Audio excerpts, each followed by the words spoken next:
Hello and welcome back to the GGuard Challenge here on the Gosu TV one.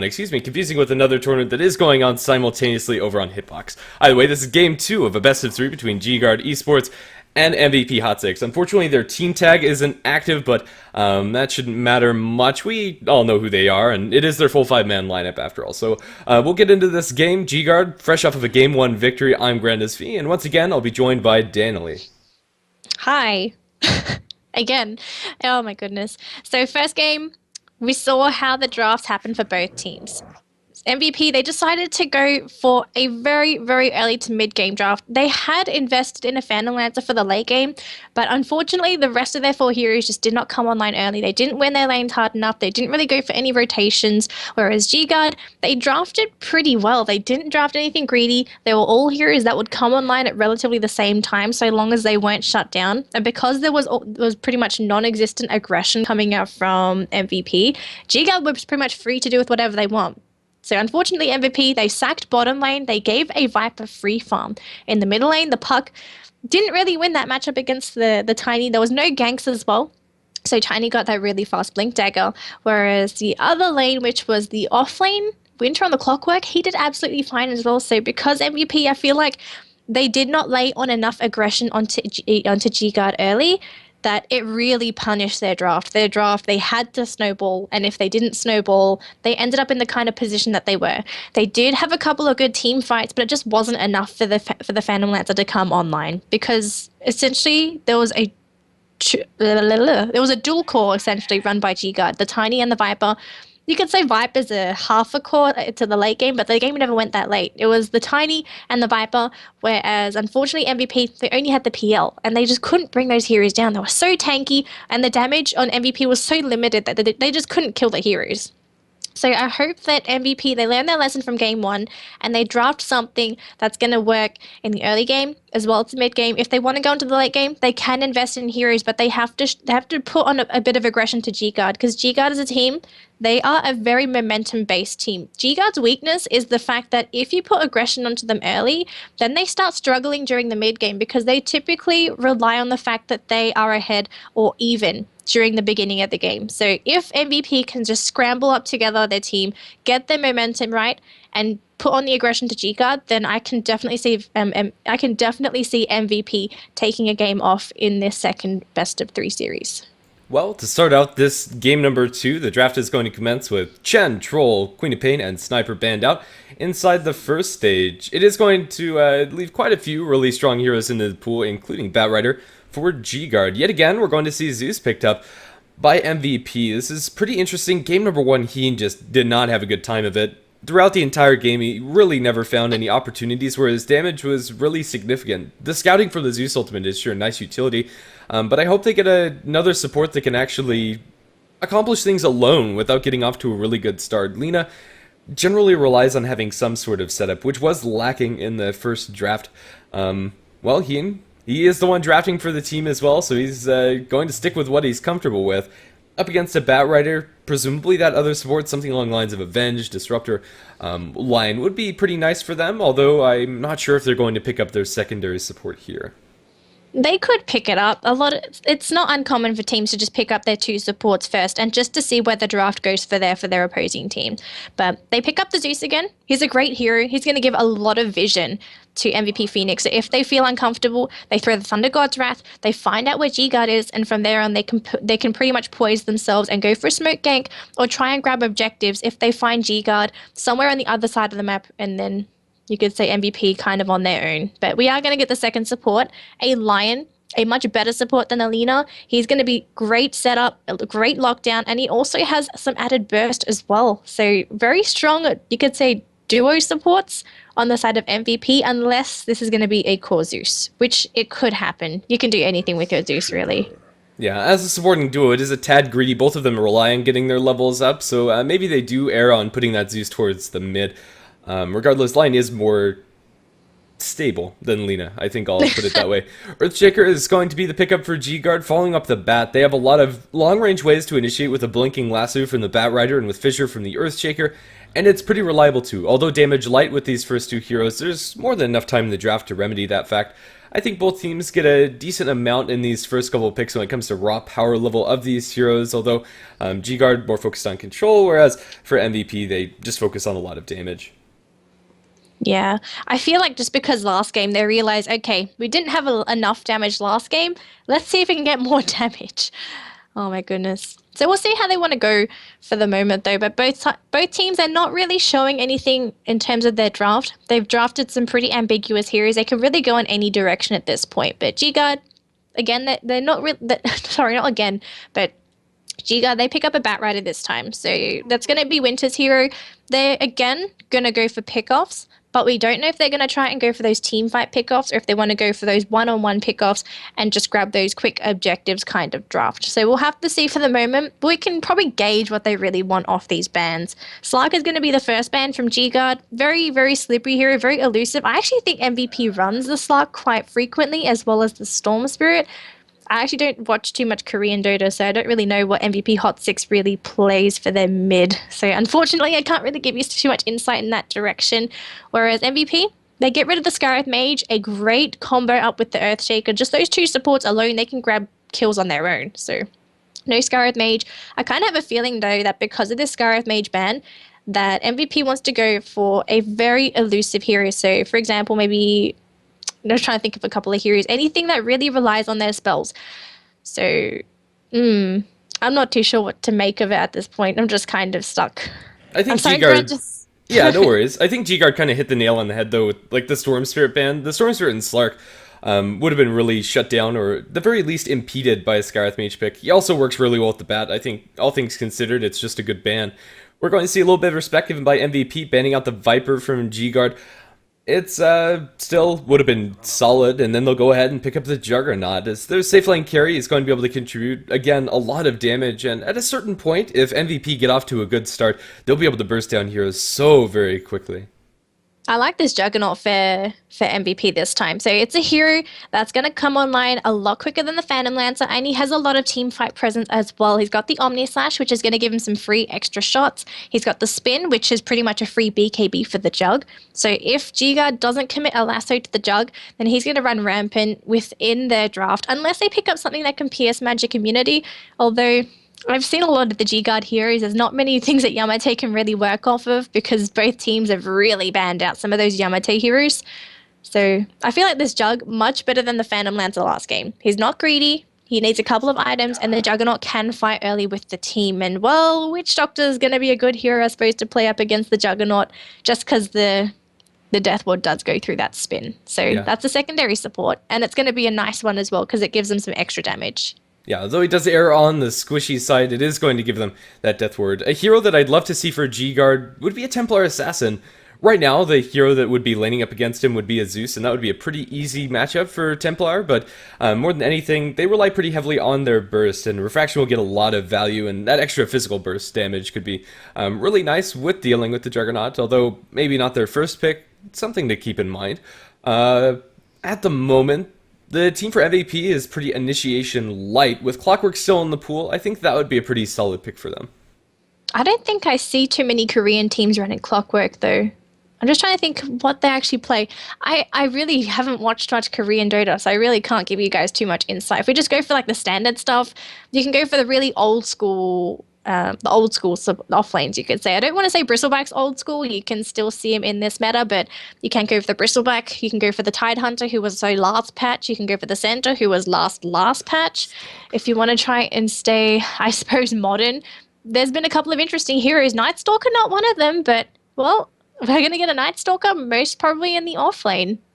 Yeah, the times I've seen Night Stalker, it's very team-specific for the teams who pick it up. It's a very aggressive selection for them, and it's going to offer a lot of psychological fear for GGuard, especially whenever the Darkness is online. Their ward vision and reduced vision on the Batrider is actually super annoying to deal with.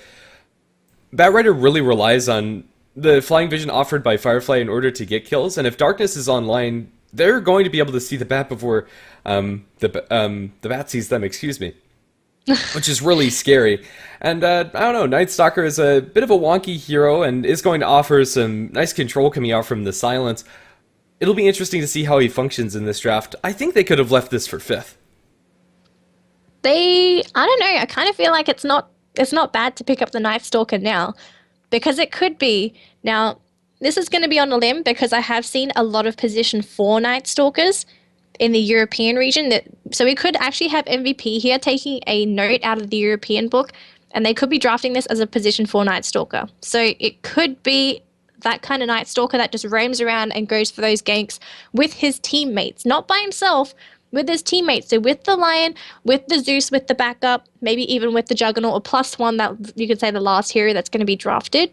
But I feel like it's no issue for them to draft the Night Stalker now. He's not a massive hero that anyone could really counter. He's just that frontline brawler that tanks everything, has a silence, has a nuke, and also has the darkness, which he's going to be able to fall back onto. So I don't know.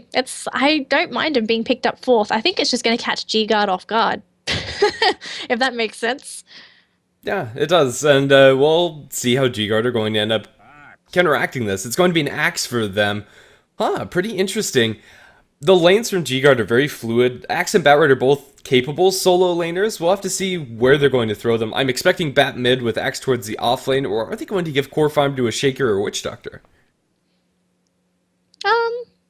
I could actually. I've seen a couple of teams running core shakers, and it's really. I'm going to be honest. Sorry, not my. I'm going to be honest, Grandis. Watching a core Earth Shaker is so much fun, especially when he gets the early Blink Dagger and when he gets those massive crits off when he starts stacking, you could say, up the strength, especially with the Enchant Totem. So we could see a core Earth Shaker, but I feel like it's just going to be.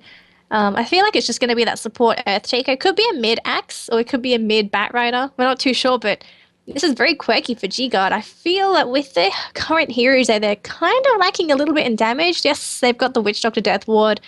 I guess you could rely on the Echo Slam as well, more or less. Depends on how grouped up everyone is on the Korean side.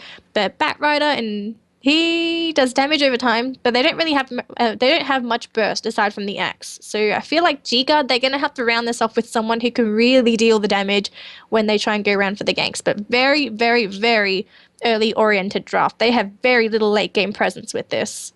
And well, that's the reason MVP Hot6 will ban out the Medusa, just making sure that they can maintain late game supremacy, or at the very least try to. The hero that I'd love to see for GGuard that they're probably not going to pick up would be a Gyrocopter, just offering a lot of AoE control and damage to follow up with an Axe and Bat Rider jumps in. Templar Assassin is going to be picked up, but not by the GGuard side. It's for MVP Hot6. Their lanes are not really set in stone. I'd expect Juggernaut safe lane, Templar Assassin mid, and Night Stalker towards the off lane, but there is some fluidity when it comes to how they shake these down. This should be a aggressive tri-lane, I think, coming out from MVP with the Night Stalker. He's such a tanky hero. There's not many heroes that can really contest a Night Stalker in lane, plus you have the 2 heroes as backup. I think this is going to be an aggressive tri-lane, but you're going up against an Earthshaker Witch Doctor duo support, plus whoever's going to be in the safe lane for GGuard, so we don't know. I'm not too sure what these lanes are really going for unless they put the Axe in the Night Stalker lane. Axe does pretty well up against the Night Stalker just because he's got the chance with the counter helixes. Ooh, we get a Razor. I've forgotten about this hero because nobody picks Razor anymore. But he's going to be great against the Juggernaut and the Night Stalker and the TA just because he can sap their damage with the... Man, I forgot Razor spells now. Oh god, what's it called? Static Link. It's yes. Thank you. really going to be a godsend inside the lane, no matter who he's against, even if it's a mid-Zeus for the Razor. He's going to have a really good time, and that's all fine and good for GGuard. I really do fear for them if they're not able to get a lot of momentum once the Blink Daggers come out. That's really the timing window that they have to hit and hit hard. If they just allow MVP Hot6 to go on their merry way and farm up on the Juggernaut and Templar Assassin, there's going to be a point where heroes just explode. Meld Strike plus Omni Slash and all manner of damage from their supports too. Really, GGuard, if they fall behind, things are going to get really sketchy. Yeah, definitely. They need to get ahead of MVP. But the thing is, how are they going to get ahead of them? We'll have to see, though. We'll see how these rotations work out for both teams, because I'm expecting Heen as well as Jirax on this line and Zeus to go for those rotations, grab those early kills, and try to win those lanes, because they have a very snowbally lineup. And the moment they start snowballing, for GGuard to come back, they're going to have to grab some massive kills on the side of MVP. But anyways, it's enough with the theory crafting. Who would you like to introduce today, Grandis? Are you a fan of anybody? No? Yes? Yes. I'll go ahead and introduce the Radiant side. It's going to be MVP Hot6 trying to stay alive in this series with Jerix playing on the Lion, Heen on the Zeus, our cores, with Sunbi on the Juggernaut, the Templar Assassin by MP, and offlane Night Stalker played by Forev. Alright, so playing on the side of GGuard. On the Dire side, we have Net, who's going to be handling our Earthshaker in the safe lane. Just going to plop down an Observer Ward just for some gank potential. We've got Ben, who's going to be playing on our safe lane Axe. Ling on the Witch Doctor towards the middle lane. We've got Yamate on the Razor. And lastly, towards the bottom, we have Winter, who'll be playing on our Bat Rider. And, well, it looks like the mid lane matchup is going to vastly favor the Razor up against TA. I think that's the worst lane for MP. In all honesty, the only way for Templar Assassin to get CS is through right clicks, and she has to get very close to do it. Psyblades, excuse me. Although later on they'll give you a decent chunk of range. Inside the early game, you're effectively a melee hero, and this is a lane that Yamate should absolutely crush. Although getting solo kills isn't very easy, if there's any rotations and a large damage link has been dropped, things could get very hairy. Earthshaker for the time being is down towards bottom, probably going to just block off these creeps to help out the Bat Rider a bit. I love the supports where the mids are trying to grab the bounty runes, that the supports are there to just block off the creeps for them. So much dedication coming out from both supports. They're just like, I want to help you, man. Gonna make it so much easier. I'll block these creeps for you. Hopefully I get a promotion and get some last hits. But already we see the wrath of Yamate. He's already put that point into Static Link, and he already stole a little bit of damage from MP, but it's only a little bit. He's got the refraction to fall back onto, so even though the TA is going to have the damage sapped, at least he'll have some decent right-click damage to go for the CS. So it's not the worst lane matchup for a Templar Assassin, but it's not the best one either. Normally you draft the TA because you want to dominate that mid lane. If you're not dominating the mid lane, then you're going to be at a bit of a disadvantage, because that's where TA is so strong. She's so strong because she is such a powerful hero, so she needs to start snowballing. Will there be any ganks though from the Lion or the Zeus? I'm hoping they do, but for the moment we've got Heen, who's going to be coming up top and helping out Forev on the Night Stalker. So for the moment, it looks like it's going to be a dual lane versus a tri-lane. We have Net, though he has been smoked up in the back lines. He wants to go for the Fisher block. He can be kept in place. And, well, there's no escape route for you anymore, my friend. Zeus going to give away first blood. Not looking too good for our Zeus already. Yeah, unfortunately, just the raw amount of chain stun there. Paralyzing cast into Call, into Fissure. There was nowhere to run, and Zeus already a pretty squishy hero by himself, very slow. It was so very easy once he got isolated away from the Night Stalker for them to get that through. Night Stalker has managed to find himself level 2, but unfortunately for him, he doesn't have any fallback mechanism like the Bat Rider. Net going to prepare up a triple stack for him that he can farm towards his blink. Mid lane, the Templar Assassin going very aggressively. Yamate does not have a link up. He's going to be dropped pretty low by the side blades, but should be just fine. He'll have a salve flying out to him on the courier. Yeah, so MP has finally managed to take control of this mid lane, and even though MP is going to be there with the static link, Yamate's taking a lot of damage. Yes, the bottle's going to be coming out, actually not bottle, a salve is going to be coming out, but Jirax, though, he's going to be there with the stun. Can they finish him off, though? 3 more right clicks from MP is going to manage to bring down the Razor, and yes, that's going to be a Razor kill, but unfortunately, Jirax in the backline, he's going to die off to Net on the Earthshaker, who conveniently was there at a pretty good timing. He didn't TP and he just walked in and all of a sudden just found a free Lion kill. So 1 for 1, but a mid for a support. I'd be pretty happy if I was MVP Hot6 just to grab that kill. Yeah, it's very important. Templar Assassin left alone is not going to have a fun time against the Razors, so those support rotations really do mean a lot. That's the power you get when you have a Lion with boots first, as well as having level 2. Access to both of those disables is really important. Night Stalker going to be run off the lane a little bit, but he's getting closer and closer towards his level 4 and his bottle, which should be coming out for Forev, but even after that kill, Yamate is still going to be pretty comfortable in this lane. He's, even though only getting 1 tick of the steal of the damage, is on par with the Templar Assassin who has the refraction online. Yeah, so at least Yamate is going to be able to stay toe-to-toe with MP on this Templar Assassin. You cannot afford to lose this lane, actually, but unfortunately already on the back step with that 1 kill. We are going to have a quick pause there coming out from Net, so it looks like he's going to have some internet issues, and, well, back to the pause screen. Yes. Yes, it's a very familiar place for most of us, but I don't know, I suppose we can take a look at the other lanes. Winter in bottom is having a little bit less of a fun time than the Night Stalker when it comes to experience, but these stacks have been prepared for him are effectively money in the bank. A triple stack in the large camp, unfortunately none in the medium, but at the very least it's not Mud Golem, so we'll have that to look forward to in just a bit. And the safe lane is getting unimpeded farm for GGuard. Even though the Night Stalker is getting more XP than the Bat, this Axe Blink Dagger is going to be one of the faster ones you see.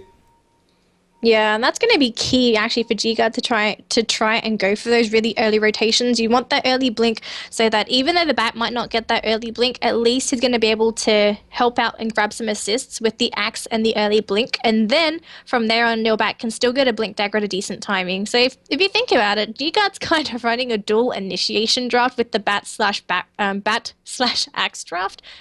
Although if they fall behind though, they provide very little damage. They've got some very nice lockdown, both BKB piercing lockdown spells, but the heroes themselves, they have very little killing potential, and especially the kind of heroes that MVP Hot6 have drafted. I guess the easiest hero they could really kill is the Zeus, just because it's a Zeus. He's still level 1, unfortunately, so he's not really going to be in a happy spot. Even the Lion, he's got a lot more survivability going in his way, just because he has the Hex, he has the Earth Spike, so that might be enough time to buy his team just to get towards that line and to save him. So GGuard, there's so much pressure on the Axe and the Bat Rider to deliver, it's not funny. Even though they have Yamate playing on the Razor, who, yes, he's actually a great hero, he's so good against those melee carries, he's only going to be able to static link one hero, and there are 3 heroes that he has to take into consideration when they're static linking.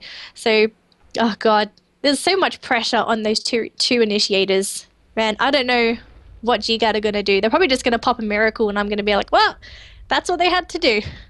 That's what I had to do. Yeah, I honestly think the biggest hero for GGuard, especially as they scale later into the game, is Ling on the Witch Doctor. If he gets up an Aghanim Scepter, gets some levels under his belt, that's where their DPS is going to come through. It's really scary how much you can get out of the Death Ward combination with a good call. If you can catch 2 to 3 heroes with the Death Ward, throw the cask in there for good measure, they'll just melt.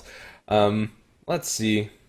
As for the side of MVP Hot6, things are still looking alright for them, and really they're the ones that can sit back. Their initiation is a little bit weaker, and mostly it's just going to be countering GGuard unless they can isolate one of these supports out alone. Hopefully the pause is going to subside. Net's having some sort of issue, honestly. I don't know what it is. They didn't bother telling us.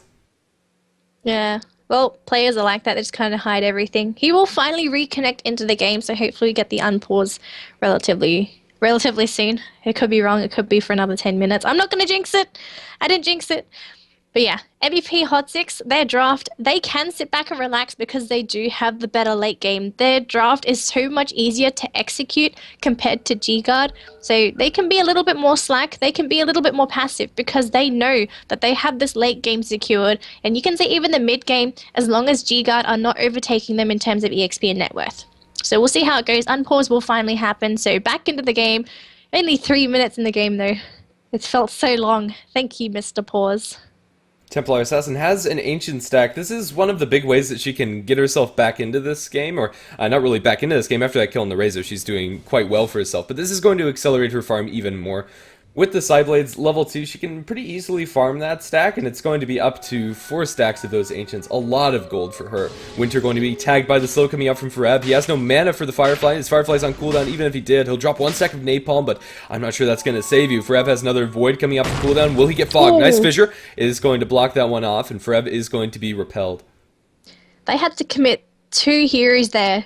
Actually, it's just really 1. They had to commit Net to save Winter. So really nice plays there from GGuard. They know that if they give these kills to MVP, it's going to mean trouble. So Net always going to be there with the Fissure. Unfortunately, the fact that he's going to have to rotate around all over the place with the TP to fissure off the Night Stalker to prevent the kills means that your Earthshaker is not getting levels anywhere. He's not pulling. He's not soaking a lane. So he's going to be stuck at level 2 unless they can somehow grab a kill off of this. So this nighttime though, GGuard, they're just going to have to really watch the map and let each other know if anyone is missing, because that could potentially mean the death of one of their core heroes. They don't want to lose Ben, they don't want to lose Winter, and they certainly do not want to lose the Yamate, because these heroes, like I said, so much pressure on them to deliver. The Bat Rider down towards bottom is still yet to farm up his stack. They'll continue sitting the Earthshaker behind mid. At the moment, he's under no immediate pressure, going to pull back the creep wave, and, well, for the time being, GGuard are just waiting out their blinks. That's really when things start to pick up for them, and Benz is going to be coming in shortly. The Farm Fest is still favoring MVP Hot6, and they're going to get that Ancient stack up for the TA, giving some room to the Night Stalker in mid. Not that he's going to have a good time by any means against Yamate, currently stealing 42 damage away from Forev. He's hardly tickling. Even the Void doesn't really seem to phase Razor that much.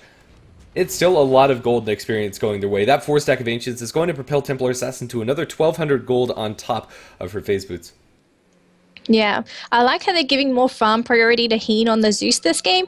It just means that he's not going to be so poor as he was last game. He's going to be grabbing those levels, and he's going to actually be, you could say, a little bit more useful this game than he was last game. Unfortunately, last game, bit of a sad story, but he's getting levels. He's got enough money to grab boots if he wants to, or if he wants to, he can play greedy and grab the arcane, the intel boost, whatever it is. I forgot what it is. I can't believe I forgot what the component for arcane boots is.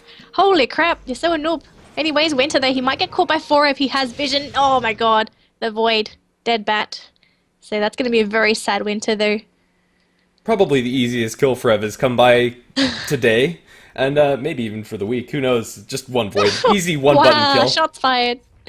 Not really. I mean, the Batrider, when you farm the stacks, you do end up dropping pretty low, and sometimes there's an Invis Night Stalker right around the corner. The neutrals did the heavy lifting there. Oh, yes. Commend the neutrals. Unfortunately, they don't really work in favor of MVP there, but they did help in the gank, I suppose. Down bottom, the T1 was taken down, but in the middle lane was there a bit of a tussle. No, Yamate is actually going to be there. There is a Thunderbolt thrown up by Heen, and, well, MVP just throwing a couple of those side blades in the way of Yamate. Not going to dive under the tower, though. He's very afraid of getting over. I just missed top. Oh, my God. Yeah, Witch Stalker ends up dying to Forev, and now they're going to chase after the Night Stalker. 1 stack of the Napalm's not enough with 3 points in the Hunter of the Night.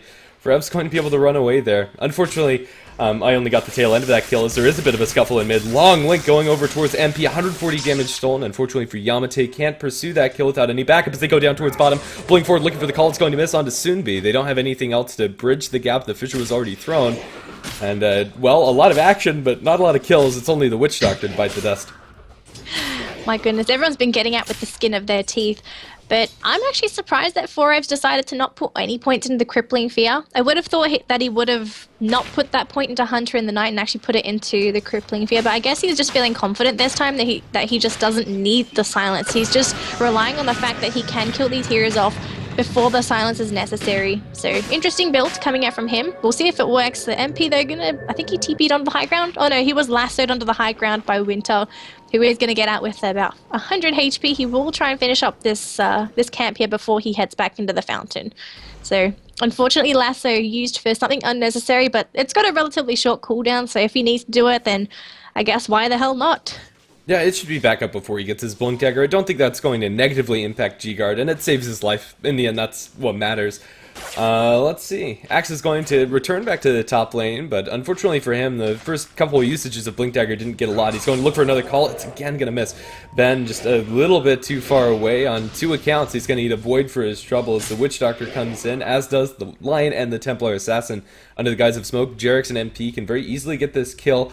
But unfortunately for them, it's not nighttime, and darkness was already used. They're going to open up with a Hex. Nope, Jerix is not able to get in range. Axe a little too fast. They'll slow up the Witch Doctor. Ling is going to survive under his tower. The Templar Assassin feels it's too scary to dive that. 3-2 is where our kill score is going to remain, although rotation from MVP Hot6, it, again, doesn't get anything. Yeah, it's still okay that they're just making these attempts. At least they're trying to make the attempts. The only issue is that they're kind of freeing up these other lanes. You've got Heen, who has managed to occupy the middle lane, but it's a level 5 Zeus up against a level 8 Razor. He can't really contest any CS. He can't really just throw any harassment hits because he's so worried about getting picked off. So he's just soaking the lane, but it's just giving free space to Yamate, who is managing to finish up his mech at about 9 minutes into the game, roughly 10 minutes. It's a very good timing for your Razor. I feel like this is just a go sign for GGuard. They've almost got all of the tools necessary. They've got their Blink and Tranquils on the Axe. They've got the mechanism on their Razor. And have they actually got the Blink onto Winter? Not quite yet, but Next actually up top, following with the Earth Spike. They'll follow it up with a Void and an Omni Slash straight onto Ben. Pretty easy kill there for MVP Hot6. The Witch Doctor could do nothing to help him in that situation. And, well, yeah, Soonbi really is the big beneficiary of all of these rotations as he's been farming away at the top of the net worth chart and the last hit chart. He's really a happy Juggernaut, and things are going to pick up for him with the Mask of Madness. He's just going to straight up cut the creep wave. Why not?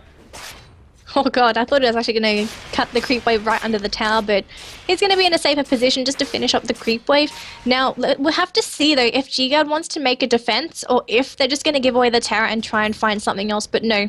They're going to try and go for some kills. Actually, Winter's just going to farm up the camp, I believe. Yes, he is. Ben's going to TP under the tower though, so for the moment MVP they're just going to back up. I think they want to wait for nighttime again because they have nobody down the bottom lane, so they're probably suspecting that there are extra heroes in the top lane, which is rightly so. They've got Nep, there's Ling, there's Ben, as well as Winter here. Yamate's still in the middle lane. There is even going to be a scribble thrown out on the map by Jirac saying, okay, they're all their team. Do we want to fight this? They're going to say no because they have pretty much dispersed. The only heroes here though is Forev as well as Jirac. Everyone else is kind of all over the place, but nighttime has been deployed by our Night Stalker, but it's just him. No one else is really there. He's got to be careful. If he gets caught out, he could just pretty much be turned into a pancake. So there's a jump by Ben. Jirax is there. There's going to be the Earth Spike. Will there be a Hex though? Unfortunately for him. Can he get out? Nope. Lasso and the Slam Dunk. So that's going to be the Night Stalker down. And Yamate, he's going to be turned into a fish, and Jirax is going to TP right in front of his face. Yep, in the end, Lion in a bit of a pickle there, but he'll be able to survive just the same. The mech plus the stick heal onto Ben, keeping him so safe against that Night Stalker. But in the meantime, Zeus and Sunbi were getting some extra infusion of gold in the other lanes. It's not a straight up loss, it's only an offlane Night Stalker. Now with an invis run on Zeus, maybe they can set up a kill onto Yamate. His mech is on CG, this is only 1000 HP you're going to have to eat through, but he does have an Earthshaker in backup. Juggernaut's going to wait for the rest of his team, and Zeus gets a bounty rune up towards top, or he might. Let's see where this goes. Looks like they're making a pretty big rotation, but not under smoke. Zeus is scouting out the enemy side of the map, and maybe bumping into the Batrider. We'll just have to see. TA Trap has spotted him. He'll drop down a ward and then back off safely, as Ben is none the wiser. Oh god, Ben, does he actually spot them out? There are a couple of pings. He will blink out, so that's going to be no kill going in the way of Forev, and that looks like it's just going to be turning into a mid push coming out from MVP Hot6 and GGuard. They just had no chance to defend it. Everyone was out of position, and unfortunately, the tower just went down way too quickly. Although there is very aggressive movement coming out from MVP Hot6 here. He's going to throw a bolt, but he doesn't see the heroes. Thunder God's Wrath, he just sees all three, and he's like, oh shit, I better get out of here by myself. So Zeus, he's just going to make a run for it and say, okay, I'm out of here, friends. Not today. I mean, that's a solo Zeus, and he scared the living daylights out of GGuard there. They thought they were getting jumped, but now they're going to back off. Their Blink Daggers were cancelled. They couldn't kill Affine, but now they're going to look for a wraparound. They might find the Night Stalker. They might find the Zeus. Let's see which one it's going to be. They're a little slow out of the gate. Night Stalker's made himself pretty scarce from the enemy team. Looks like they expected this smoke, or maybe not. Forev is just going to walk casually away. The smoke dissipates, and he sees them, but they don't see him. Night Stalker with that extra night vision. Really coming in huge there. Yeah, so pretty much working completely in favor of MVP this game. This is MVP's game. I'm gonna be honest here. This is MVP's game. They lost the first game. This is gonna be their chance to come back in this best of 3 series, and I hope so. I really want to see a game 3 between these two. I want to see a game 3 between these two teams, and I want to see them play top tier Dota. They are absolutely capable of it. GGuard this game. They've drafted, I want to say this is an interesting draft. I've very rarely seen teams draft, you could say, dual initiating cores, just because Batrider and Axe together, I don't know, I guess you could have some sort of synergy, but you'd rather pick up a little bit more damage. Yes, they have the Witch Doctor, yes, there's an Earthshaker, but they need a little bit more than this. Now, top tower, it's going to be in trouble. They do TP in a couple of heroes there. There's 3 up here, Winter, Ben, as well as Ling, who's going to be, well, really far from the fight. So if the Witch Doctor is going to be there to join the fight, he's going to be quite far between, but there is going to be Thunder God's Wrath. They have vision of these heroes in Sunbi. He's not taking as much damage as you think he would have. He will be lassoed up by Winter, but look how quickly Winter's dropping to MP. Omni Slash going to go down. It will manage to finish off Ben. Sunbi, though, he will lose his life to the Razor, so Yamate going to continue on chasing after MP. Forever, they're trying to jump onto Ling. Death Ward, can they cancel out? Yes, they will, with the Thunderbolt coming out from the Zeus, but unfortunately the Echo Slam going to finish off the other 2. They actually only get 1, and MP hiding under the cover of invisibility. He pops the Refraction. He's going to try and survive for as long as possible. Refraction charge is working in his favor though, but that's going to be the last of it. He's going to have to try and do something, but I think he's just going to go down this point. Earth Spike, he's going to try and go for a kill. He gets the Earthshaker, but he will lose his life. So cute play there coming out from our Templar Assassin, but bit of an awkward fight there for MVP. They lose all 3 cores, and they only grab... Who did they actually grab? They got a couple of heroes. They got the Bat, the Earthshaker, and the Axe. I think that was it. Yeah, in the end, it is a pretty even exchange. Really nice fissure and Echo Slam coming out there from the Earthshaker in that last fight, even though he does end up losing his life. The Juggernaut traded 1-for-1 for the Axe, and the rest of the heroes from GGuard are also none too healthy. Yamate is going to go for a Yule Scepter this game, although this is really nice against the Juggernaut, and I think it's an alright pick under most circumstances. He is GGuard's main source of damage. The Witch Doctor isn't going to be doing it, and none of the other heroes really are for quite some time.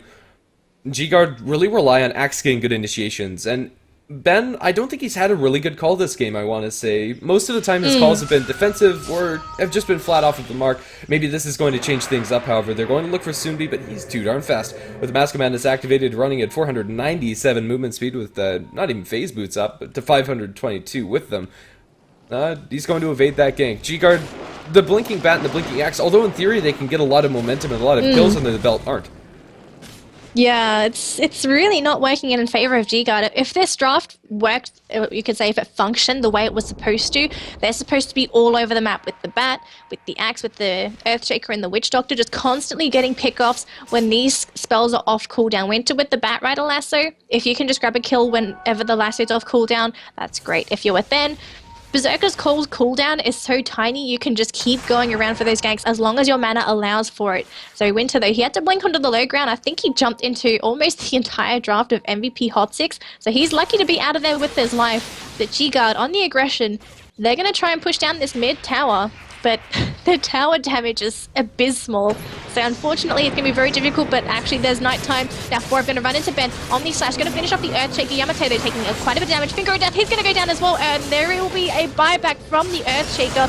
Ben, though, he's going to manage to catch on to Sunby. That was Winter, never mind. Silenced up, they managed to slice down the Juggernaut, and this is going to be when MVP, they have to make a retreat. They will manage to get Ben. Oh my goodness, he thought it was a little bit tankier than that, but that's not quite the story. MP, Echo Slam committed just to keep the Templar Assassin in place. One more right click will pick up the Earthshaker. He's going to lay the traps, try to slow them down. Fissure to keep them in place. I think he might not be able to get out. There's going to be the Urn Charge and MP. He wants this kill, he wants blood, but looks like GGuard, they might be able to keep the Earthshaker alive. He's trying to run, he's so slow, and that's going to be, oh, never mind.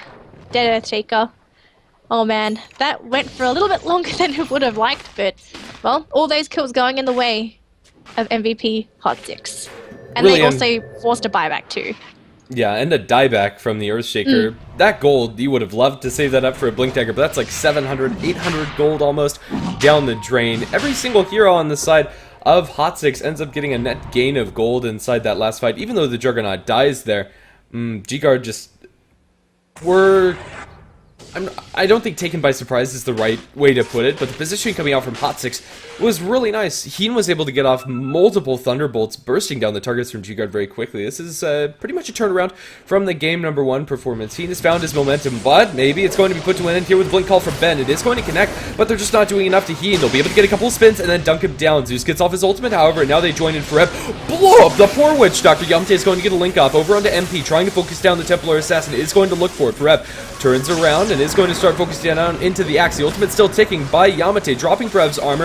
He'll whip down a creep and now whip down the next one. The Witch Doctor's going to disconnect, but he's dead anyway. Doesn't seem to matter much. They're going to lose their Axe. Fissure is going to be wide towards the right as Sunbi's trying to make his distance away. Yamate still with plus 140 damage is going to smack him down for 222, and now Net also going to lose his life. In 3-for-3 trade, it's not over yet as MP gets another link towards himself. If he keeps on losing his damage, he might not even win this damage trade, but with the refraction charges, he will. It's going to be dominating for MP and a slight advantage towards MVP Hot6, but nothing super significant. We're going to wait for the Witch Doctor now. Yes, well, obviously you're going to wait for the Witch Doctor. What's going to happen if they DC? They're not controlling their heroes, and he will come back into the game relatively quickly. So at least it's not going to be a very long pause. But that was a great fight for MVP Hot6. Yes, they lose 2 of their biggest cores, but the Templar Assassin and the Templar Assassin, who was the last core alive, along with the 2 supports, even though she's having her damage stolen by the Razor, you have to take into consideration that a lot of the damage that's going to be stolen initially will be the refraction damage. So that means that Templar Assassin, without the refractions, and you steal her damage, then that's when she's most vulnerable. But if she always has those refraction charges ready, at least she's going to have that backup damage available so that she can still go for the kills. And even though Yamate was sapping that damage, unfortunately he did not steal it fast enough to survive the burst that she was able to throw out onto him and finish him off. So GGuard, man, this is looking like a really rough game for them. They really need some of these ganks to work, but every time they try to fight into MVP Hot6, MVP, they're just stuck together as a team. They're constantly fighting together, and if they see somebody in trouble, they're going to reinforce with the TPs because they know they fight so well as a unit. And they're going to go for a smoke, this time under the cover of darkness as well. So this is going to be a quick and easy pick onto Yamate, who only has a Yules, and with 4 heroes here, actually 5, you can't Yules all of them, so he's going to be turned into a fish, finger of death, just to pick him off very quickly. And well, he has no buyback, and that means that GGuard, they cannot defend that bottom T2 tower. So we're going to have the heroes on the side of MVP disperse, and they're probably going to go for a push somewhere. But we'll see where they want to go for the moment. They're just kind of hanging around the Roche pit. Nope, they're just going to go for Roche. So no tower under siege, but unfortunately, our cheese man is going to go down very shortly. Well, no cheese yet. This is the first of the game, but with the damage of Juggernaut and MP, this is going to be a really, really easy Roche. Double life for the Templar Assassin. She can go very deep with this Aegis, and even if she does die the first time, it doesn't really seem to matter much. GGuard rely on getting off the lasso and probably a call in order to kill off the TA once, but they won't have both of them for all of her lives. The push is going to commence down towards bottom, with the tier 2 already looking pretty unhealthy. It's going to be smacked down very easily. Yeah, so easy tower going in the way of MVP Hot6, and while we have a big item picked up on the Templar Assassin, we have a Desolator. So now this physical damage coming out from MVP Hot6, it's going to be amped up. I don't want to say tenfold, I'm just going to say sevenfold, because that's how much armor reduction it gives you. But it means that these heroes are going to be hitting so much harder than they originally would. So even though you have the axe with the Berserker's Call, that 40 bonus armor, you're going to be losing 7 of that, plus anything else if they want to go for something like an Assault Cuirass on the Night Stalker eventually. So for GGuard, this game looks so hard. They're trying to do as many plays as possible to try and come back, but I feel like their peak as a team, it's just ending. Or if not, they've just passed their peak as a team. They just don't have the strength anymore to take down everybody on the side of MVP, unless somehow MVP just screws up so badly and gets maybe 4 or 5 man called into 20 billion dunks. That's the only way I can really see it for GGuard. But don't forget, GGuard, they have a chance. They are a very, very good team at executing some of these team fights. It's just because they have such a difficult draft to execute that the game is just made a little bit harder for them compared to last game. Last game, they had an easier draft to execute, so they really didn't have too many issues with those team fights, whereas this game, bit of a problem. But will they overcome this boundary? I believe they will, but they just have to find that opening that hopefully MVP Hot6 will give them. Obviously, if you're an MVP fan, you don't want them to have that opening. So if you're an MVP fan, keep rooting for them. If you're a GGuard fan, just keep rooting for your teams, please. They need your supports. They love you, fans, everywhere.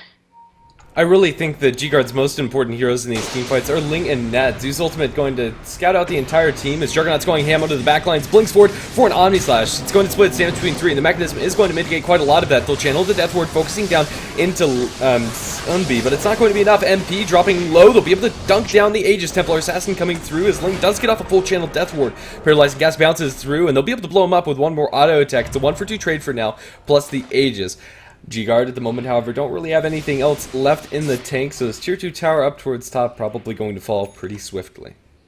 Yeah, especially with the Deso as well. Oh god, the damage is going to be massive, but they just have to wait for the creep wave first. The backdoor regen's not going to be working for MVP Hot6, and well, creeps have finally arrived, and look how quickly this tower is going. It will be glyphed up though by GGuard. They want to try and stall this out for as long as possible. Their supports are coming online very soon, and well, Yamate, he's going to go for a very ballsy play. He wants to come in, tower's gone down, blink forward by Winter. He used his 4-staff as well, but they can't really catch up to these heroes on MVP. There's no blink dagger on the TA, which is very fortunate, but BKB is there if necessary. But well, unfortunately, if your Berserker's Call and Echo Slammed and Slam Dunked, I don't think you're going to get that BKB off. So well, big opening there, and GGuard managed to take 2 big kills, and that's a mega kill streak as well, taken away from that Templar Assassin.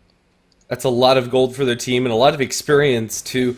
Just those 2 pickoffs is going to be a swing of about 4,500 inside the experience graph and about 3,000 in net worth. That's a really big turn for them, and GGuard need to keep it up. They have a gem on the Bat Rider now, so maybe with this they can get a little bit more map control away from the MVP Hot6's side. At the moment, their best chances are just looking for solo pickoffs, and we'll have to see if they can catch them off guard. But on both accounts, the first fight was saved by Ling, I want to say. If that Death Ward was not channeled for as long as it was, there's no way that they trade evenly. And then the second time, Earthshaker comes in huge. So we'll just have to see if they're able to keep that up. Yeah, so GGuard, God, that was such a good fight for them. Even though they lose a T2 and a couple of their supports, they managed to grab some really big plays. So this is what GGuard needs. They'll have to see if they can find any more openings like that, because that's the only way I can really see them capitalizing on the fact that if any of those two cores on the side of MVP Hot6 go down, yes, they still have a lot of damage from the supports, but once everything has been blown by the Radiant side, they don't really have that much to really defend them. So we'll see. We'll see. I don't really want to just say they can do it, because things happen, and things happen for teams and things don't happen. So let's just show them the support for the moment. We'll see what they're actually going to grab for items. Oh god. I was just going to say that, and all of a sudden we get two big items. We got a BKB secured on the axe, as well as, well, the legalized hack stick on a Night Stalker. So during the nighttime, oh god, that vision's going to be so good for MVP Hot6. These ganks are going to go so smoothly unless somehow GGuard are smoked up and prepared for these incoming ganks. Yeah, even with no wards, which GGuard might be able to accomplish with the gem on the bat, they have the vision from Zeus as well as the vision from Night Stalker, which is pretty absurd. Yamate has his Aghanim Scepter, but this group up from GGuard is going to be completely spotted out. They're as a 5-man unit, and it looks like they were angling for a smoke. But yeah, this Aghanim Scepter for Yamate is really crucial for GGuard. Finally, Razor has some way to contribute damage towards the fight. Even though it's not the most inside that last engagement, he was able to sit in the middle of it with the Eye of the Storm active for a long time. And we'll just have to see how he's going to transition after the fact. It's also going to fix the issue that their tower damage was pretty abysmal up until this point, but Ag's Razor, we haven't seen it for a while, but it does do a lot to those structures, and, well, probably tier 1 tower in mid should be one of the first ones to fall if GGuard can take a good engagement. Darkness is popped, and Forev now going to be running around with that huge 1800 flying vision. Yeah, so this is when GGuard look at the positioning of GGuard. They're saying, okay team, just stay together. Do not separate. We cannot afford to lose anybody, because with this nighttime as well, their limited night vision, they're just so scared to leave their base. So they're just left cowering during this nighttime. They're so afraid. And you look at MVP, they're just saying, okay, we're under the safeness of darkness. We're just going to keep on farming. And the moment that GGuard saw the Templar Assassin as well as the Lion down bottom, they're starting to go back into the lanes and farm. So you can see how scared GGuard is during this nighttime. They don't know the Aghanims is available though. I think they should see it in a moment once they see Forev coming in.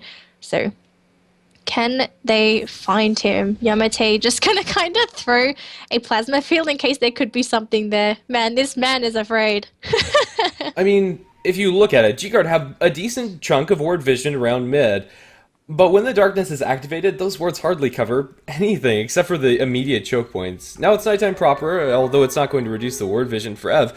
Is still a one-man menace. They're grouped up as a 5-man unit, smoked up GGuard behind their Razor. They're going to lay him out as bait. It's not the most obvious, but it's still pretty close to it. I doubt that they're going to bite. They'll ping out Yamate and probably just keep on farming. Yeah, they probably suspect this though, because Yamate is the only one that's showing himself on the map. There's some, you could say, relatively safe farm in the top lane if somebody on GGuard wants to take it, but they're not taking it. And MVP Hot6, they kind of smell this coming. So I like how they're going so far. They're not taking the obvious baits. They're sticking together, and they're just waiting for their items to come through. What came through on the courier, actually? I think it was just a teleport scroll going in the way. They have a gem. Sorry, it's a gem on the Night Stalker. So Forev's going to start de-warding the jungle. And GGuard, who's going up against a Night Stalker with no wards up, they have got to be so scared. They're on the high ground, and they've got so much vision. They see Yamate here, and they probably see some of these other supports as well around the corner too. But they're not taking the bait. They're still sitting on the left-hand side of the tower, but who's going to bite the bait first? We have everybody on GGuard down the south. They might catch the Lion. This poor Jerax. He's going to be jumped on. Vision as well. Thunder God's Wrath, just to spot where everyone is. And this is the go sign for MVP Hot6, but actually never mind. They're not going to go. They're just going to kind of sacrifice their Lion and find things elsewhere. They're just going to retreat into the GGuard jungle. So, well, that was a bit of a weird rotation, but big win there for GGuard. They get 800 gold from that little Lion kill. Yeah, in the end, it's probably not worth MVP Hot6 risking that fight going south for them. Roshan has yet to respawn, but as soon as it does, Templar Assassin's going to know of it at the very least. GGuard are wary of the fact that it could be up, and they'll occasionally throw a napalm or so inside that pit, but, well, for the time being, MVP Hot6 are going to pull back. The game has really slowed down over the last couple of minutes, and it's going to be a while before the next fight happens, probably around this Roshan, which is going to respawn in about 20 seconds. Yeah, this Roshan's going to be so big. Both teams want to contest it. We have Net here on the high ground, though. They have an Observer Ward, so they actually have a little bit of vision. Echo Slam is going to go for a solo Echo Slam onto the Templar Assassin. There's a Berserker's Call to keep him in place. 4 Obs there as well. Death Ward going to be doing a ton of damage to the Night Stalker. He's still alive, but TA, unfortunately, completely decimated between the 5 heroes, and that's going to be a dunk as well onto the Zeus. Now, they're going to chase after 4. Do they have the... Actually, they do have a lasso, so that's going to be 4 brought back right into the middle of all these GGuard heroes, and all of a sudden, 3 heroes down on the side of MVP. They're going to lose another one. Oh god, Jirax, not again. Tossed in the air, can throw an Earth Spike. Finger of Death, he gets a redemption kill. He said, okay team, I got a kill, but we still lose Roshan. Oh man, that was completely tragic there for MVP Hot6. You think they would have saw that coming with the Night Stalker, but man, these plays from GGuard, they're doing everything, and it's working for them. Yeah, at a certain point, going for the solo Echo Slams is perfectly acceptable, and honestly probably better for GGuard's team. They just need to find the lineup for MVP Hot6 one by one, and they did that perfectly. They were able to pick them apart, although going into Roshan by themselves is not very easy, and I don't think they're going to do it. At the very least, this might get them a tier 1 tower in mid, but even if it's just that trade, GGuard end up taking a favorable kill exchange, and the Axe in particular is going to get a lot of gold from that. Yeah, oh god, here we go. Pause screen yet again. This is gonna be net problems. Get it? Net problems? Okay, I'm gonna stop with the puns. Oh my goodness. But yeah, back to the pause screen. At least we're gonna have some time to look at these stats. I guess I've been too busy watching everybody on the map. Oh, somebody's lagging. So I suppose you can take a look at item progression for both teams so far. We're going to have a data list coming up on the Templar Assassin eventually. Crystallis has been picked up, so TA is just going straight for the damage build. Not going to go for any more sustain aside from the BKB, which I feel like is a little bit of a mistake, because MVP Hot6, I feel like they kind of underestimate the control and damage that's coming out of GGuard at this point. There's still a lot of lockdown and enough time that if MP cannot get that BKB down, or if he's lassoed, or if he's Berserker's called and kept in place, that TA can melt so quickly. So I feel like MP has to show a little bit of respect to GGuard eventually and build something to just increase his HP pool that tiny bit more, because I feel like that's going to be his only way to survive the initial damage outburst coming out from GGuard. We have a Blink Dagger and Sunbeam on our Juggernaut, which I feel like it's a fine item pickup. He's actually pulled up 5k gold. I have no idea what he wants to pick up. He'll probably finish up the Manta style. Maybe he wants a Scotty, maybe he wants a Basher. But I'd err towards one of those stat items. Regardless, he should probably spend his gold. Do you think I have Scotty? Yeah. Yeah, I was thinking a Scotty. I was thinking, why would you save so much gold if you're not going to spend it? And I thought, okay, stats, Scotty, yes. So Scotty would be a pretty good pickup for Sunbeam. Make him tanky. If anyone on GGuard's running away, they're going to be slowed up and they probably won't be able to get away anyway. So yeah. Yeah, he's got his double orb, so he's got his cups coming soon. But he hasn't finished up yet, though. He's just got the 2 big components. He's going to send the courier to the shop, I think. He's kind of just stopped it there. And, well, off to the secret shop we go. Scotty coming very soon on our Juggernaut. Aside from that, no other notable pickups on the side of MVP Hot6. GGuard, they're going to build a Shivas, I believe, on the Axe. So that's going to help immensely with his armor. Blink in the middle lane, mid. they're 4 yep. They'll find him out with the follow-up call. They should be able to bring him down with the Maledict applied. They'll smack him to the ground. Axe doesn't even need to use a culling blade. It's going to be an unstoppable spree for Ben after a really slow start. GGuard are starting to pick up momentum again. The net worth lead that was once at 10,000 in favor of MVP Hot6 has been pared down to about 6,000 in experience. It's getting close to zeroed out. This tier 1 tower after the fact is going to help finally falling in the mid lane after 33 minutes. Yeah, so another tower going in the way of GGuard, and they want the Roche too. So this is going to be problematic for MVP. They've got the Night Stalker with buyback, but looks like they might be in trouble. They're going to have to TP everybody out. So they do manage to get everybody except Jirax, who's still stuck in the trees. He actually doesn't want to leave, surprisingly enough. I think he's just being a little bit, I don't know, I want to say greedy. He's like, I don't want to use my TP scroll. I have a Blink Dagger, it's fine. So Jirax is just going to sit in the tree line for a little bit longer just to figure out where everyone on GGuard is. He's actually going to go for a cute little play and just blinking through the trees closer to the creep wave. But I forgot to mention, Point Booster on our Razor. Do you think it's an incoming Skadi on Yamate as well, just to build up the extra stats and HP and the slow, I suppose? Yeah. The chances of a Bloodstone Razor slim to none.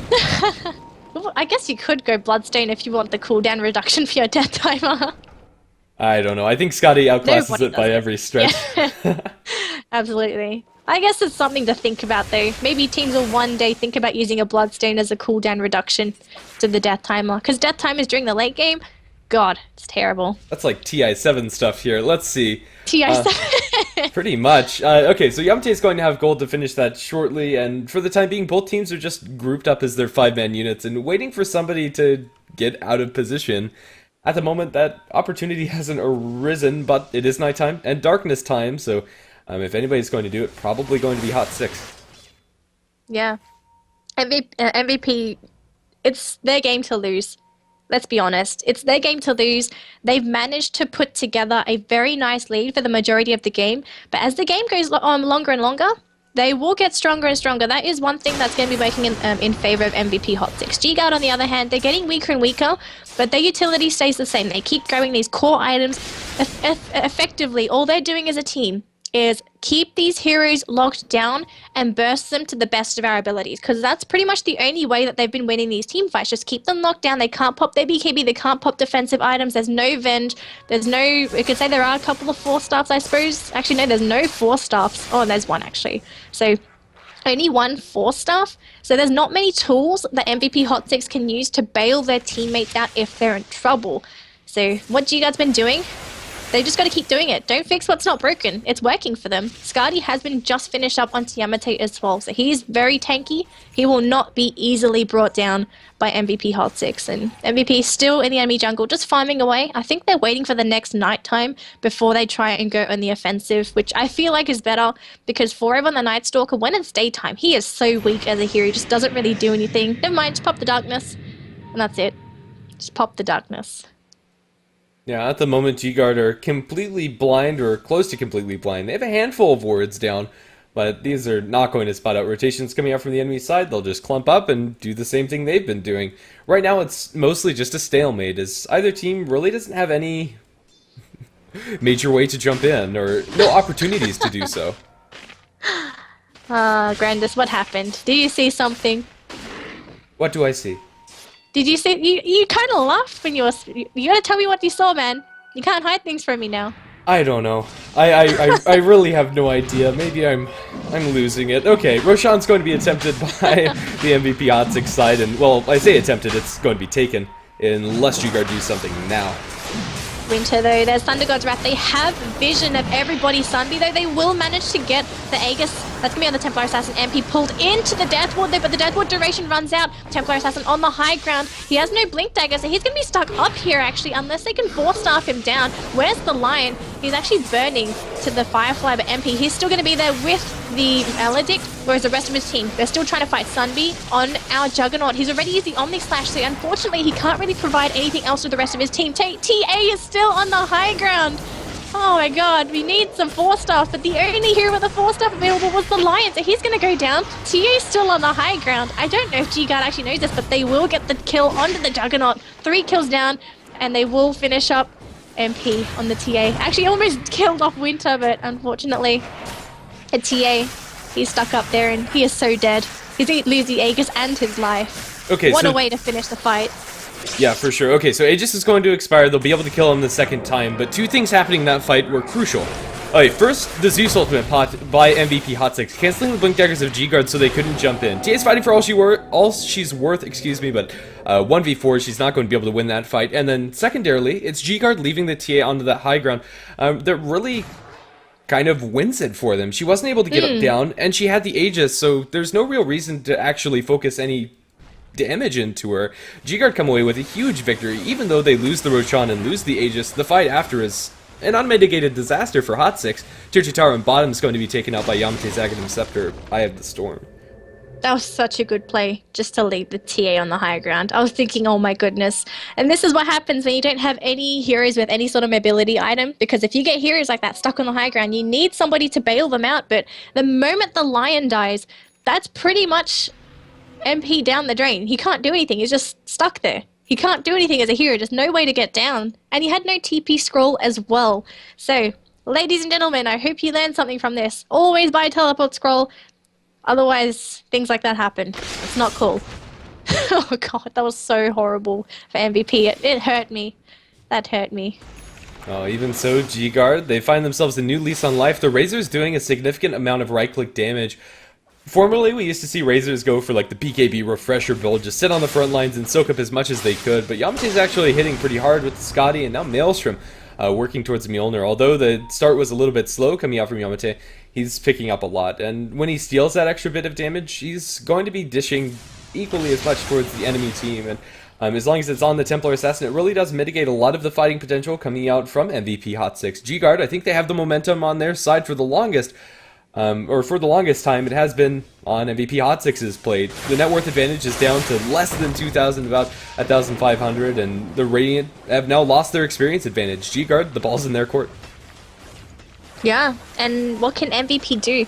They notice a lot of these fights have just not been going their way, so they're confined to their base. So all of a sudden, MVP Hot6, they're in the position that GGuard is, which you look at GGuard's draft and you would think, hell no, they cannot win with those kind of draft, but God, with some of those players coming out from GGuard, absolutely tilting the game in their favor. They had such a bad run for the longest of time in this game, and then all of a sudden they come back. So MVP, its tables have turned. How did they come back into this game? I feel like it's just going to be on the back of just not being caught out by the call as well as the lasso. Just those spells have been so problematic because once they get stuck in that chain of disables, there's always going to be the follow-up from the Earthshaker. There's going to be the Witch Doctor raining down hell on you with that Death Ward.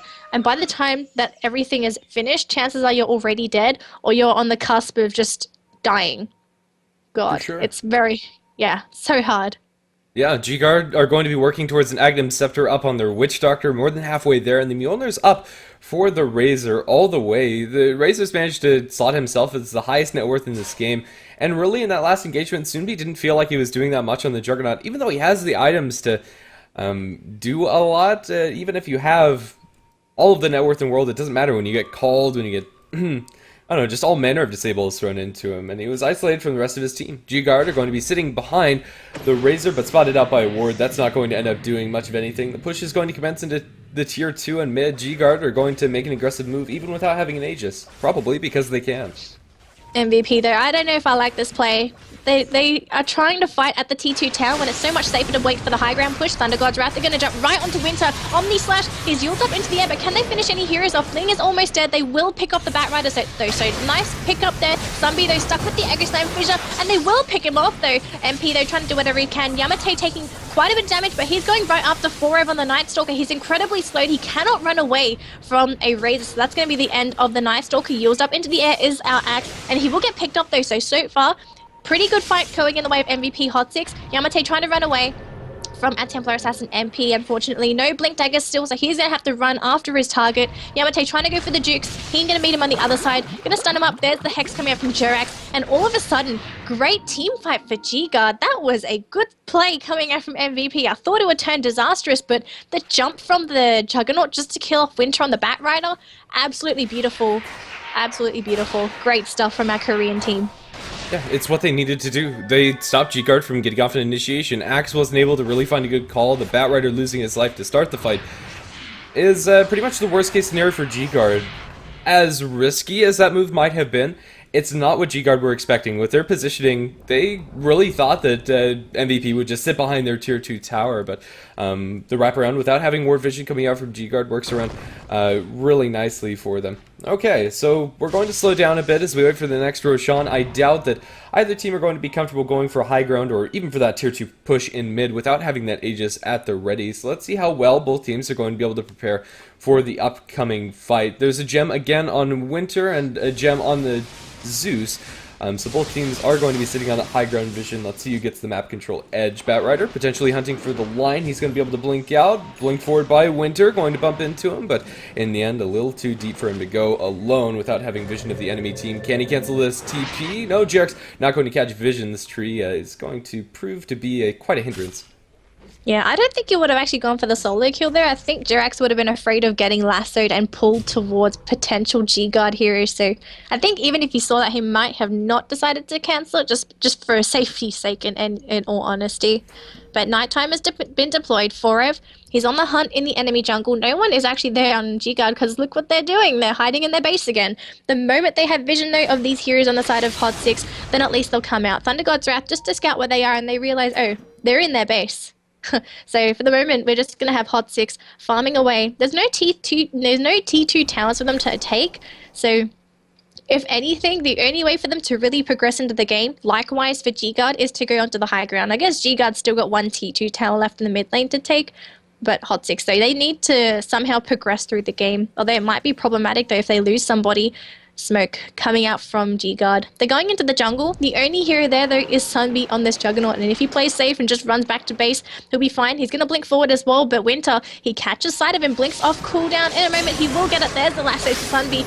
Going to have his damage stolen as well by Yamate, but everyone on Hot6, they're there, but will they try and reinforce to save him? He's stuck there, so that's going to be the end of that Juggernaut, and look at Yamate chasing right after our 4Ev, and he will have his damage stolen and slowed. He will be used into the air yet again. MP as well as 4Ev, they're going forward. Poor Net though, he might go down. Finger of Death. Deathwood on the high ground though, but MP is going to try and burst down the Witch Doctor, but is this going to be a misplay? Omni Slash, that was the buyback coming up from the Juggernaut. They will lose 2 heroes so far. They might lose another one. Ben as well as Yamate. Overextension coming up from the Malaysian defenders so far. They're going to lose Ben. They will not lose Winter, but that was a very bad team fight coming out from GGuard. They overstayed their welcome, and they're going to be completely punished. As soon as be bought back on the Juggernaut, they probably should have just pulled out and been happy with what they've gotten. Even so, it is going to be a costly defense, but a defense nonetheless for the MVP Hot6 side. They'll start pushing through mid. There's no buyback available for the Razor. This could be a set of barracks if this goes poorly. They are pushing without their Templar Assassin, however, so a decent chunk of their tower damage has been reduced. Desolator and the Manta Style from TA have been taken off of the table. Yeah, well, keep in mind though, there's a couple of ultimates that are actually just a ultimate that's not available on the side of GGuard, and that's a death ward from the Witch Doctor. So that's going to be quite a chunk, quite a bit of damage on the side of GGuard, not available on the map. So even if they buy back everybody right now, they have very little killing potential unless everyone on the side of MVP just leaves that hero to die if they get caught out. But Fissure will be thrown out. Forever's the only one in the base. They're going to four-staff him out, and it looks like MVP going to go for the safe play, take the T3, and they're going to back off and try to rinse and repeat what has just happened. Roshan is probably going to be the place that they'll want to take that fight, and that's going to be up in about 40 seconds. They get a tier 3 tower for the cost of the fight previous, which was already in their favor. So pretty much with no contention coming out from GGuard. The Batrider was close by, but there was nothing that he could do.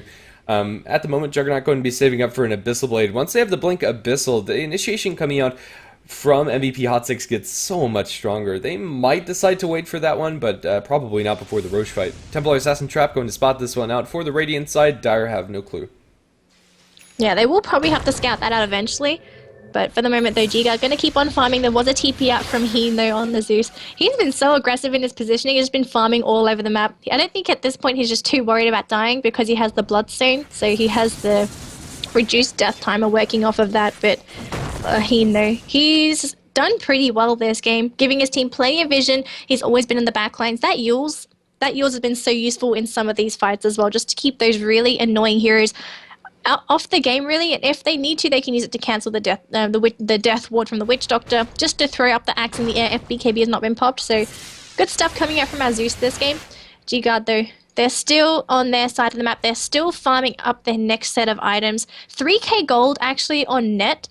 So he's hanging on to quite a bit of gold, probably just to hang on to buyback first, because buyback is very crucial at this point in the game. There are only 4 heroes that have buyback available. There will be one more soon, which will be Yamate.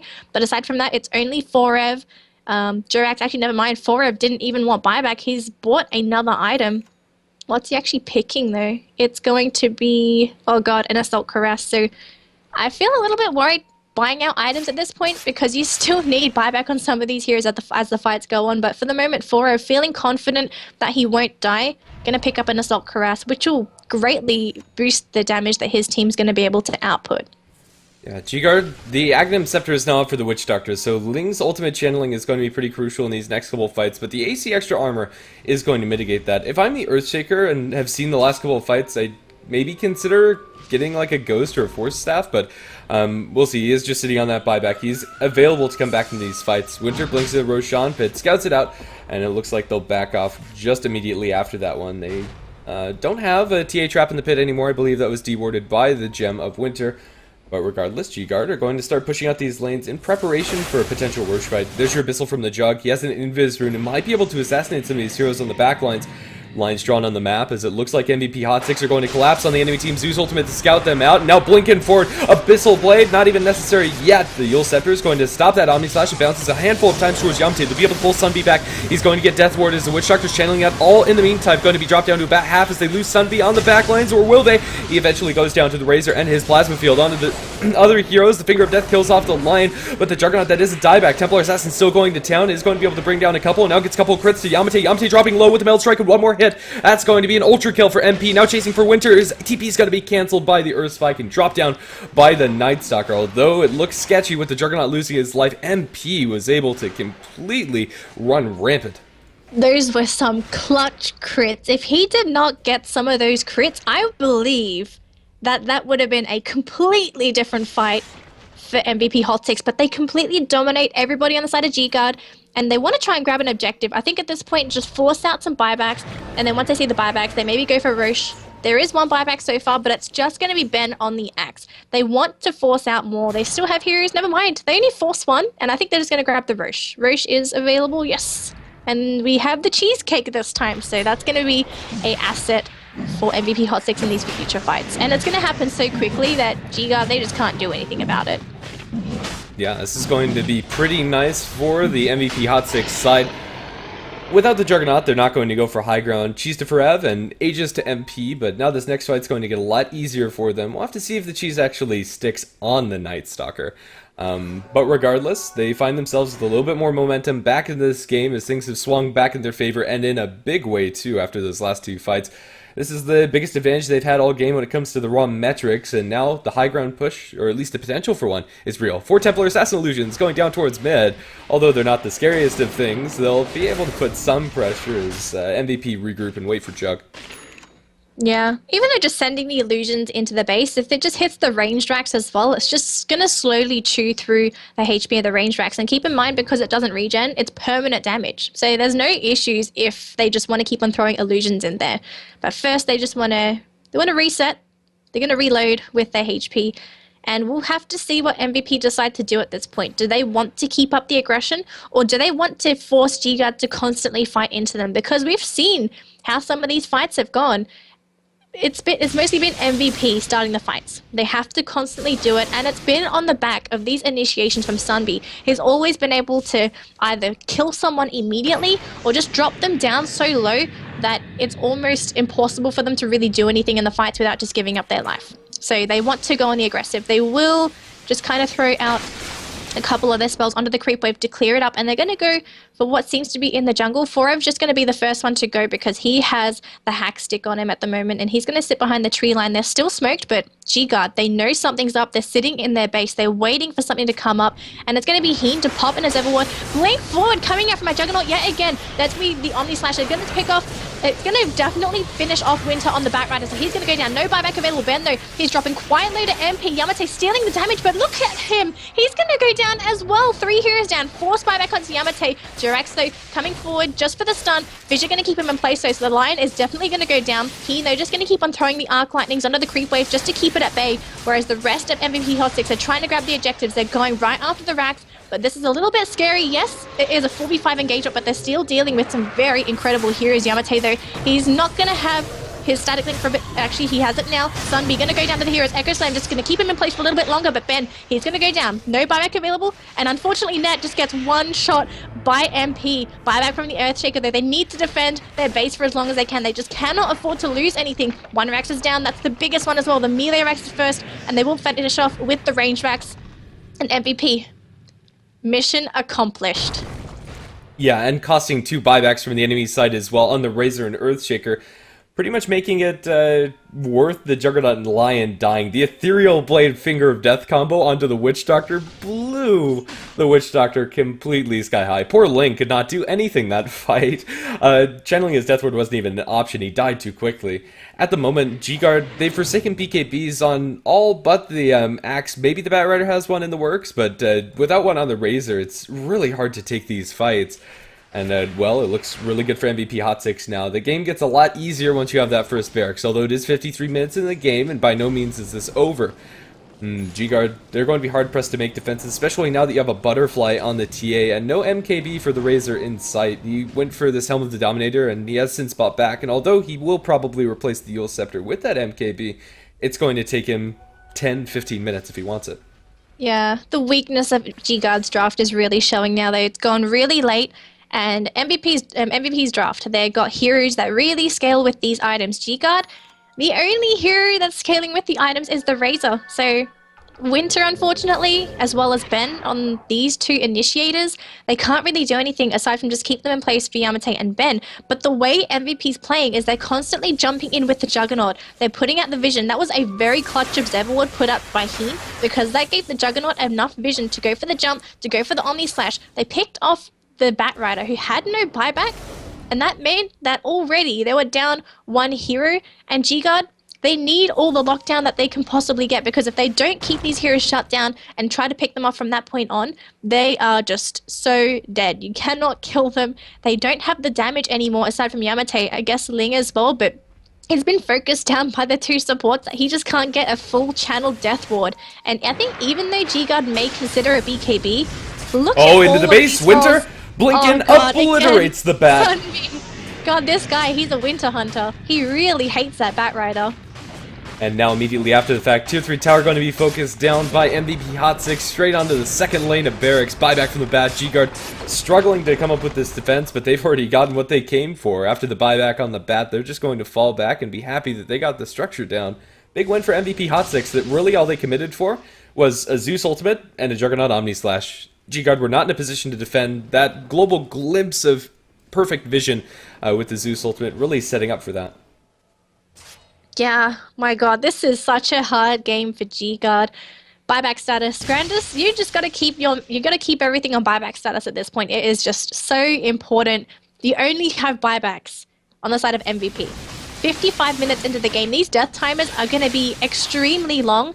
There will be some coming off cooldown though, but the only one off cooldown soon for GGuard is going to be Ben on the Axe. And even though Ben might come back, they can't afford to lose Yamate. No buyback available on him for quite a while. That's 3 minutes. That could be an opening. Lasso, they're going to be thrown out onto Heen. That's only a Zeus. He's got to use if he needs to use it, but it looks like he's going to go down relatively quickly. So quick and clean kill for GGuard. I think for the point now is that MVP, they lose the support. That's fine. It's 40 seconds. They can just pretty much sit back, keep farming, wait for the death timer, and then potentially go. There is a line thrown out onto the map, but I'm not too sure what it's going to be doing. GGuard, they're going to throw their own. Oh no, that's more lines. I guess MVP just love drawing on their map. Yeah, who knows? Either way. Very colourful. At this point, I think it's probably safe to say that MVP Hot6 will wait for the next Roshan. There's no real pressure on them to go for anything else. Really, the pressure is on GGuard to find a favorable engagement. We have a Shadow Blade on the Earthshaker going for mass mobility. Hopefully, for GGuard, this is going to set up for a good Echo Slam. If it doesn't, it's probably going to be a dead item, and it might just be a dead item too, since Night Stalker, especially with the nighttime flying vision and the gem, is going to be able to spot out any Shadow Blade rotations. This kind of feels like a high-risk, low-reward item. I don't really think it's too bad, though. It's still fine. I've no issues with it. What else is he going to get that's going to be better, I think, is the bigger Divine question. Rapier, no. I'm not going to jinx it, man. It's probably going to happen now that I said it. But, yeah, Halberd, definitely fine. It's just going to give him, evasion, which is going to work in favor of him against Yamate, because, yeah, who else is going to be doing those right clicks? And also, I'm going to kind of spout out, not crap, this is facts. Evasion works on the Death Ward because it's physical. I'm so retarded, aren't I? No. I found that out recently. Oh god, man. I'm a scrub. Well, either way, we'll go ahead and just wait for the next push to happen. And it looks like it's going to be MVP Hot6 to be calling the shots. They're going to go up towards the top lane, the last lane, with a melee barracks standing. At the moment, the pressure's on GGuard to find a good opening, but will they even give it to them? At this point, MVP Hot6 can just go for the slow push. Drop Manto Illusions to Siege, although they're not doing that much damage, and probably feed more to Yamate. Doesn't matter. Oh, the jump in with the Zeus ultimate setting up. They blow up Ben. He is going to have buyback. He'll die to the Earth Spike. Dual Scepter over the sidelines onto the Razor, trying to survive throughout all of this. He's halberded up. They pull back Forever. Forever getting focused down. But he has the Assault Cuirass pretty darn tanky. Going to pop the cheese. And, well, that Maledict isn't going to do much of anything anymore. Boy, get Echo Slam catches out too. With the Axe follow-up, he's going to be able to get off the call with the Death Ward being channeled. But not for long. It's cancelled by the Yules. They'll lose their Templar Assassin now chasing for Heen. Heen dropping low. Is going to Bloodstone Suicide. Going back to the well, the Expressway, as Soonby makes it out. But the Lion is in a little deep. But unfortunately, poor Jerix is going to be getting his head chopped off by Ben. A little overconfident there from MVP. They tried to go for the exact same play as they've done so, but I think GGuard, they've learnt their lesson. They say, okay, they're always going to start off with the Juggernaut Omni Slash, so just be prepared. Leave all of our extremely tanky heroes at the front. Yes, they could try and kill us, but Axe, who's sitting at about 2.3k HP, he can just pop the Berserker's Call, and that's extra armor going his way and less damage coming out from Sunby. So GGuard, they're learning. They know what MVP is doing, and they're trying to capitalize on the fact that they know this strategy is working for MVP. So they're changing their own. Winter, he did something very nice. He actually sat right in the back lines in the tree line. So if the Juggernaut wanted to try and jump onto him, he would have had to run in the base and then go for the potential blink. But instead, Juggernaut went onto somebody else, which was Ben. Didn't die. He did die eventually, but well, it just didn't work out. Buybacks are available on 2 heroes on the Radiant side, except for the Night Stalker, but it's a 20-second death timer for him, so he's going to be back relatively soon. GGuard, though, they have to capitalize on this. They need to get this tower and this set of Raxes, or at least force out the buybacks and potentially just back up and try and go for the exact same fight. They've sent one home, which was Net, so they're going to be fighting without their Earthshaker for a while. He's got Boot to Travels, though, so if necessary, he will Boot to Travels in, but for the moment, he's just going to sit in base. He will come in, though, in the creep wave. Yeah, 2-3 tower is going to end up falling. I think the biggest difference in that previous fight for GGuard was that Axe was able to buy back. He was the one that Juggernaut jumped on. And so it was actually a 5v5 fight, even though they did lose Ben to start it off. They get a 2-3 tower, but unfortunately for them, not a lane of barracks. They really would like to. However, they're going to back off into the Roshan pit. Net's going to smack down a TP scroll, and well, at the moment, they're going to decide that it's a little too risky. Juggernaut has freshly picked up a Refresher Orb. The double Omni Slash I can see really doing a lot of work to GGuard, although there are quite a lot of Yules. I believe Razor is still holding on to his. We have one in the Bat Rider, one the Earthshaker, and, well, that sums it up. Okay, yeah. It's fine. I feel that even though they have all of the Yule Scepters, once they've used it once and the Omni Slash does get deployed again by Sunby, they will be taking the full brunt of the damage. So just because there's going to be the double Omni Slash, Juggernaut's not going to be there for double the duration. I think that's the biggest thing. He's getting free damage in for his team. That's all he's doing. He's trying to get free kills with the Omni Slash, which I feel like is the best play that he can really do. He can't just run in there and try and go for kills, because he's just going to get... He's just going to get lassoed, he's just going to get echo slammed, he's just going to get berserkers called. So with these plays, he goes for another one. He did not commit the Omni Slash this time though. He still has it if he wants to go for a echo slam, keeping MP and Sunby in place. Templar Assassin is down. They will kill 2 heroes, the Bat as well as the Witch Doctor, but they will get another one in Ben. Double Omni Slash, Abyssal Blade. Yamate is dead. 4 down. Only Net's alive. Buyback available onto Yamate, but this looks like it's going to be a mid push coming from MVP. They know all these heroes are dead. They don't have to prolong the game. This is their game to take, and they are rushing into the base. Jurex, I think, a little ahead of himself, just blinking right into the T4 tower, but everyone on MVP, they're coming in and they want these T4 towers. GGuard, how do they defend it? They have no Echo Slam, they've got no Eye of the Storm for 20 seconds, and they still have to wait for these other heroes to come up. I think it's GG. They've already used the glyph as well. Yeah, Razor and Earthshaker are stuck in their base. They need to step up, but can they do anything? They're going to get hexed in by Jerix. Jerix doesn't have a lot of mana. Can't Finger of Death. He does have the Ethereal Blade. Doesn't matter. The Ancient has died. And, well, that's going to round out game number 2, but that's not it. We're moving on to the full front of this series. With a best of 3, we are going on to the third and concluding game as MVP Hot6 are fighting for a cool $500. It's just for one series. As GGuard, this is the first game they've lost in the GGuard challenge in its entirety. I've been GrandisV. She's been at Danelie. You can find us at GrandisV and at Danelie Cast. My goodness. Either way, as soon as I'm done chewing over my words, we'll move on to game number 3 coming up next.